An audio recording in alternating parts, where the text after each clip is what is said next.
Olá. Bom, então continuando com essa etapa da criação de tarefas, a gente precisa fazer a contagem no nosso banco de dados. E conforme a gente vai contando as vendas, a gente tem que ir marcando no banco de dados aquelas que já foram contabilizadas, tá certo? Bom, no início da aula, lá na primeira aula, quando eu comecei a falar de Chrome, a gente tinha criado uma aplicação e a gente tinha criado a aplicação de venda com uma respectiva entidade chamada venda. Então, se você utilizar aí o Ctrl N no PyCharm e colocar a venda, você vai encontrar um modelo da venda como esse daqui, tá certo? Só que o que acontece? A gente precisa começar a editar esse código padrão gerado, porque não é exatamente a criação que ele criou aqui. Então, por exemplo, esse status é o que eu vou utilizar para marcar essa venda como sendo, por exemplo, um status. Vamos criar aqui todos os status. Eu vou criar um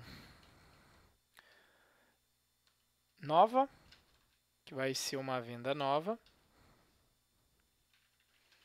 Vou colocar aqui tudo com maiúscula. E eu vou pegar aqui uma venda que eu vou chamar de contabilizada. Tá? Então, vou colocar aqui essa string. E aí eu vou criar uma lista de status que contém exatamente todos os status disponíveis. Então, se você criar algum novo depois, você pode acrescentar aqui nessa lista. Tá? Esse status daqui ele não vai ser um campo que eu vou preencher pelo formulário, mas sim um campo que só vai poder ter um desses dois valores. Se você fosse permitir que o usuário editasse, você poderia colocar isso aqui como sendo um combo box, por exemplo, né? Uma lista para ele escolher entre essas duas opções. Mas nesse caso aqui eu vou fazer o seguinte, para controlar no banco que eu só posso ter valores entre essas opções que estão nessa lista, você utiliza do banco de dados a opção, deixa eu desligar o Caps Lock, Choices. Então, se você tentar colocar uma string que não esteja nessa lista de status que eu criei ali em cima, isso aqui vai dar um erro.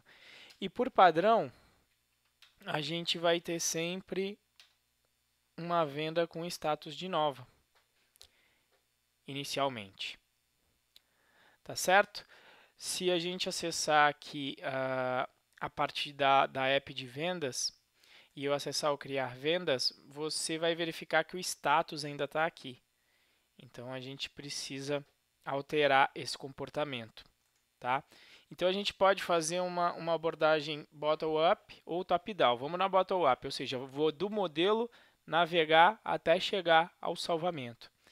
Então, do modelo, a próxima camada que a gente tem é a de comandos. Então vai ser o meu venda commands, misturando português com inglês, né, por causa da geração de código automático.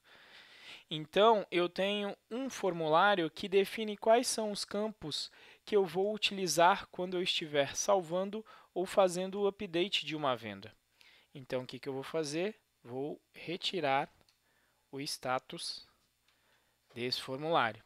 Então, na hora que eu fizer o salvamento, ele já não vai considerar o status. Por fim, eu vou poder ter um venda form. Lá no meu venda form, no campinho, eu tenho o status em questão. Então, também vou remover esse status daqui. Então, vou dar um F5. E aí, o que eu espero é que agora nesse formulário, como eu tirei o input, só funcione um campo apenas com preço e que eu tenha a minha listagem aqui de preços, sempre com status de nova, porque foi o status padrão que eu tinha colocado ali agora no modelo. Beleza? Então, primeira etapa, preparar o nosso modelo para conter os status que a gente vai marcar como contabilizado ou não. Tá certo? Bom, o segundo passo é o seguinte. Aqui no venda, a gente vai ter que definir como que a gente vai buscar essas vendas. O ideal é a gente ordenar de alguma forma essas vendas, porque a gente vai querer iterar em uma lista ordenada proveniente do meu banco de dados. Então, toda vez que eu vou criar query nos meus modelos, eu crio a query sempre dentro do próprio modelo, porque fica relacionada a ele. Se alguém precisar fazer uma pesquisa, ele confere no modelo, se a query já estiver lá, beleza. Né?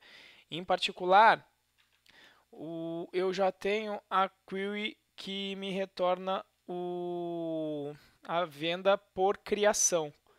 Mas o que eu vou querer aqui não é retornar uma simples venda ordenada por criação, até que sim. Mas eu quero retornar uma venda por status. Então, o que eu vou fazer? Vou pegar aqui, vou criar aqui um query by status order by creation. Vou receber o status que eu vou querer, no qual eu vou querer fazer essa busca. Então, o que eu vou fazer? Return essa classe que tem... Opa, na verdade tem que ser um método de classe aqui. Então, tenho que anotar aqui com class method, e em vez de receber a instância, eu vou receber a classe em questão. Né? Aí sim, cls.query.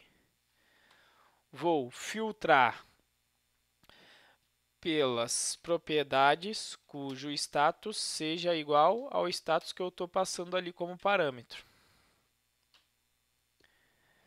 E aí eu vou ordenar pela criação de forma crescente. Então, vou pegar as primeiras vendas cujo status seja novo. Beleza? Então, o primeiro passo foi esse.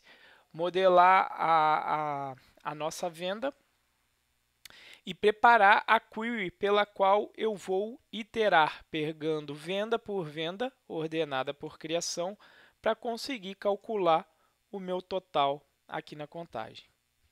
Beleza? Eu vou dividir esse vídeo aqui, vou fazer um outro para o vídeo não ficar muito longo, certo?